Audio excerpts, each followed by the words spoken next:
My name's Alan Lakin. I'm currently the safety officer at Mansfield Town Football Club.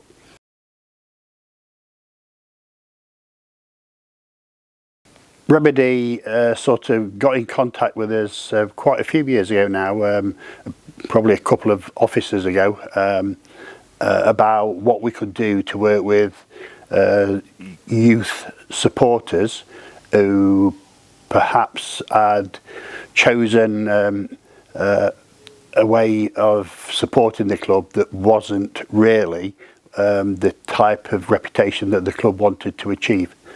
So in order to try to educate young supporters rather than to get them going through the courts with the police, we started to look at ways that where we could help as a club to educate, to bring people in, to talk to them, and maybe to give them some advice and guidance that will help them become better supporters, maybe better young people. Well, if there have been anything to do with racism, we've always involved Kick It Out, the organisation that looks at those areas. We've also used work from the Level Playing Field. If there's been any sort of accusations of discrimination, things like that. And we also always include our dedicated football officer from the police, who gives us a lot of support and I think initially as well helped us to make contact with Remedi.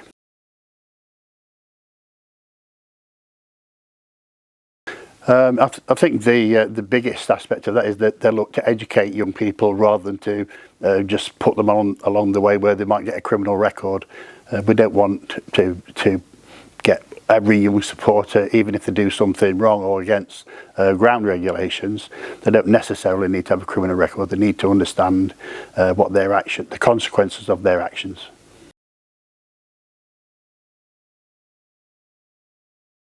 Yeah, quite a few. In fact, I'd like to think that every young person that's come through the programme or the process with us, the process has had an effect on their behaviour. Certainly when we talk to them and when they've been in at the club for chats or either to do some restorative justice work, they always seem very positive about how we treat them and about what we expect them to get out of it.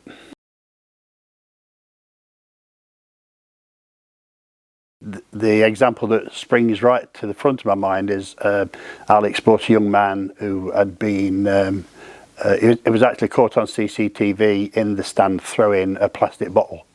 The plastic bottle actually hit another young supporter, an 11-year-old, on the back of the head. There was nothing in the bottle, so there was no damage other than the upset.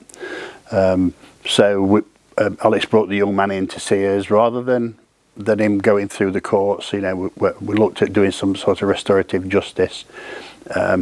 We initially had a chat. I explained to him what the consequences of his actions were and asked him if he was up for coming in to do some work within the club for 3 or 4 weeks, as against having a ban. He was up for that, really up for that. He obviously didn't want to miss any of the football that was going on. So he came in for 4 weeks with Alex, and we had him either cleaning seats, ready for supporters coming in. We had him litter picking. At the end of every session, we had a little word with him. You know, how was it going? What did he feel like? What did he think he was getting out of it? Did he understand why we were taking the line that we were, to try to help him to understand what his actions meant to the club, not only to himself, because there's consequences to himself, but also to the club, because the club is in could get, if people are throwing bottles, people are misbehaving, the club can get into trouble from the FA as well. So I explained all that to him, and it was a really good outcome. After the 4 weeks, he came, he said thank you for having the opportunity, and he returned to his seat with his season ticket, and hopefully he passed on some messages to his friends. I think it's a system and a process that would benefit every club. I don't think in my profession, in the football safety officers, I don't really think that there's anybody that would prefer to ban young supporters rather than try to educate them. There are supporters of the future, and so the more we can get them on side, the more we can get them to understand what it means to the club to have good supporters, then everyone would benefit.